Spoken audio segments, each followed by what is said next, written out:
If you're not a fan of the cold and gloom, the forecast should suit you just fine over the next couple of days. Hey everyone, it's Tuesday evening, it's weather for Weather Geeks time.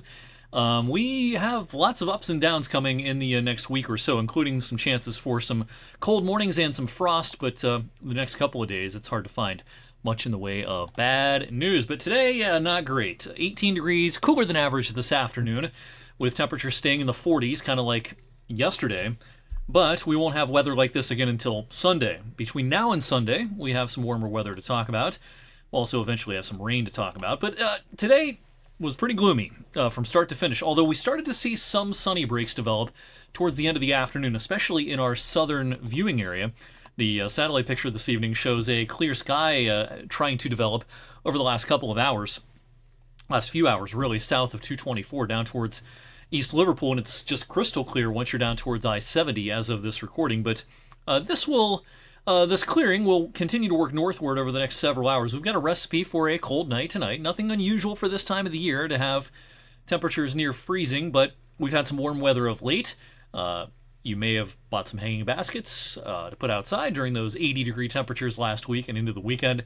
The National Weather Service offices in both Cleveland and Pittsburgh have declared that the growing season has, for all intents and purposes, begun in our area, so they're going to issue freeze warnings, freeze watches, frost advisories whenever we have the chance of frost and temperatures maybe getting below freezing. So we're going to have a few opportunities for this, one coming tonight into tomorrow morning, and a couple more early next week after the warm-up. Cooler air will return by Sunday, and by Sunday night, Monday morning, and then again Monday night, Tuesday morning, temperatures might tickle the 32-degree mark. Once again, so, keep this in mind. If you've been enthusiastic about the weather of late and have started to bring some things outdoors, certainly you want to bring them in. If you can't bring anything in, cover it up, and then quickly uncover it tomorrow morning because the sun will be out and it'll be a fast warm-up.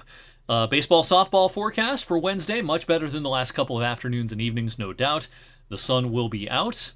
Temperatures making their way up to about average for this time of the year, which is in the lower and middle 60s. So if your team or your child's team has had some rainouts over the last couple of days, the field may still be just a little bit damp, depending on where you are on Wednesday afternoon, but the sun will be out and it will be quite a bit warmer.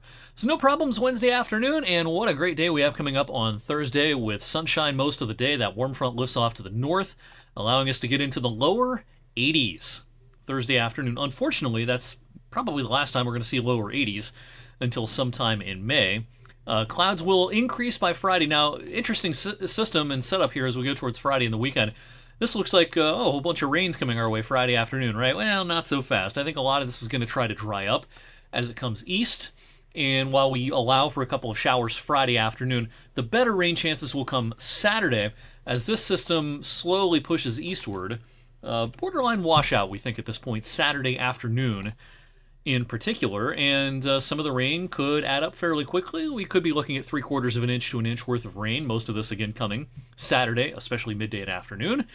This may raise some low-level concerns for some localized flooding around some of our area creeks, some of the usual suspects, if you will, whenever we have some bouts of rain.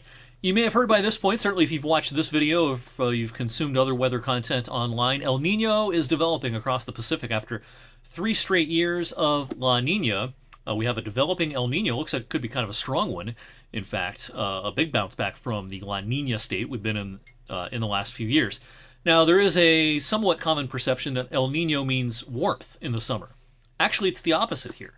This is a composite of the most recent El Nino summers, and you can see there's not a lot of warmth on this weather map. Now, of course, it's summer. There's going to be hot days. But odds right now do not favor a blisteringly hot summer.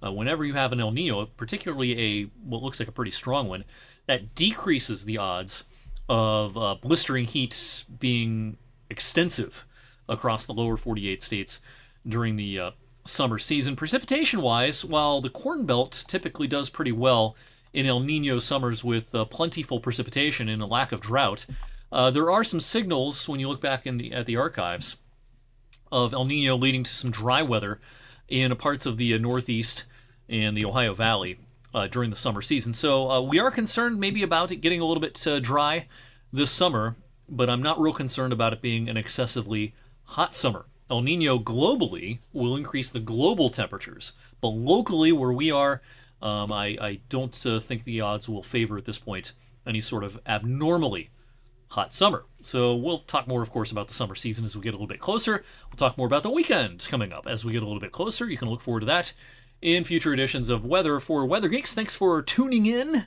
on this Tuesday evening. I'll see you right back here on Wednesday.